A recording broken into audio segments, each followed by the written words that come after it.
Salut, bonjour à tout le monde. J'espère que vous avez passé un bon week-end prolongé, puisque le 8 mai était férié, donc pour la plupart d'entre nous. En tout cas, j'espère que vous allez très bien, qu'on est bien en forme pour continuer notre exploration. Pour ma part, si certains avaient décidé de me suivre, eh bien nous étions en week-end dans les Cotswolds, n'est-ce pas? Dans les Cotswolds.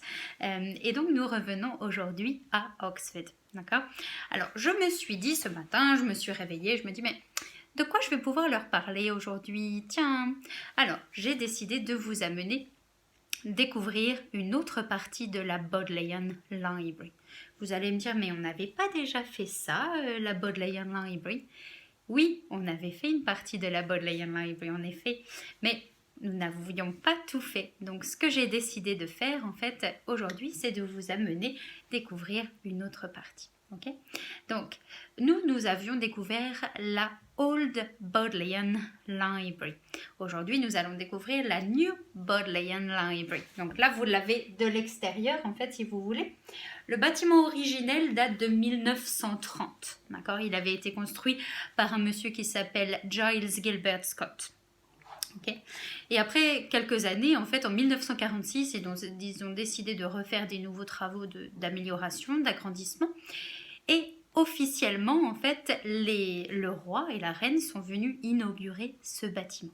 1946. Alors, le roi, donc s'appelait George VI à l'époque. Et donc, lorsqu'ils sont venus officiellement inaugurer le bâtiment, qu'est-ce qui s'est passé? Problème. Ouais. Bah oui. Ils ont laissé, enfin, pas le roi bien sûr, mais en gros, lorsqu'ils ont voulu ouvrir la porte, la clé de cérémonie vraiment pour ouvrir la porte est restée coincée dans la serrure. Oups. Donc ce qui s'est passé, c'est que, bon, bien sûr, le temps de faire venir quelqu'un qui s'occupe de la serrure, le roi et la reine, les pauvres, ont dû vraiment attendre un petit peu avant de pouvoir rentrer dans le bâtiment. Mais bon, au moins, ça y est, c'est fait, ils ont pu découvrir le bâtiment. Ensuite, donc, quelques années après, donc bien après, on va dire, c'était donc jusqu'à 2015, donc ça a duré 3 ans, donc du coup entre 2012 et 2015, il y a eu des travaux vraiment plutôt modernes, là pour le coup, qui ont vraiment permis de donner la tête de ce bâtiment aujourd'hui. Donc 1930, il faut imaginer qu'en fait, cette partie au-dessus n'existait pas, d'accord? Donc les étages supérieurs ont été rajoutés. Okay. Et donc là, je vous promets, l'inauguration, donc c'était pour le coup en 2016. Et pourquoi je vous parle de ce bâtiment aujourd'hui? C'est parce que c'était en 2016, le 11 mai. Et oui, c'est le 11 mai que le prince, donc cette fois-ci qu'on appelle HRH for His Royal Highness, d'accord, donc le Duke of Cambridge, Prince William, est venu à Oxford, donc inaugurer officiellement ce bâtiment. Tout s'est bien passé là pour le coup, il n'y a pas eu de problème, voilà, pas de clé coincée dans la serrure, tout va bien. Voilà. Et donc, qu'est-ce que vous avez à l'intérieur? Justement, ce que le prince a découvert, c'est ce périmètre. En fait, c'est vraiment très moderne, hein, comme vous pouvez le voir. Donc, avec un café sur la droite, où vous pouvez bien profiter, les étagères donc de livres, les différents niveaux. Il faut imaginer qu'il y en a à peu près 3 en sous-sol, en fait, et 5 en étage. Voilà, de livres. D'accord? Et vous allez avoir, donc ça c'est pour vous montrer hein, vraiment à quoi ça ressemble à l'intérieur, à l'étage. Et donc justement, le voici, Prince William. Vous le voyez? Il fait coucou. Et donc, je pense qu'il me faisait coucou à moi quand j'ai fait la photo, non? Vous pensez pas? Et donc, je l'ai vu, moi, de mes yeux, vu. Donc, j'étais en plus en train de faire une visite guidée pour des scolaires à ce moment-là. Donc, forcément, ce que je racontais, c'était plus intéressant du tout. Hein. Évidemment, puisque le prince était là, Prince William. Donc, même moi, finalement, on a tout arrêté. On a juste regardé ce qui se passait pendant peut-être au moins un quart d'heure, je crois, d'après ce que je me souviens. Et donc, c'était assez intéressant. Donc, le 11 mai 2016, il est venu découvrir cet endroit. Et alors, la Western Library, donc, comme on a vu, donc, café, un endroit de recherche, de travail pour les étudiants. Et ça va être aussi, donc, à quoi ça va servir? Ça va servir, donc, en fait, lorsqu'on est dans ce périmètre-là, donc là, c'est l'entrée qui donne sur Broad Street, d'accord? Vous rentrez, hop, il y a le bureau de réception qui se trouve sur la droite ici, quand vous rentrez, d'accord? Donc c'est là où vous avez besoin si vous vous renseignez, voilà, pour différentes choses. Et vous allez avoir donc juste en face quand vous rentrez 2 salles d'exposition gratuites pour le coup.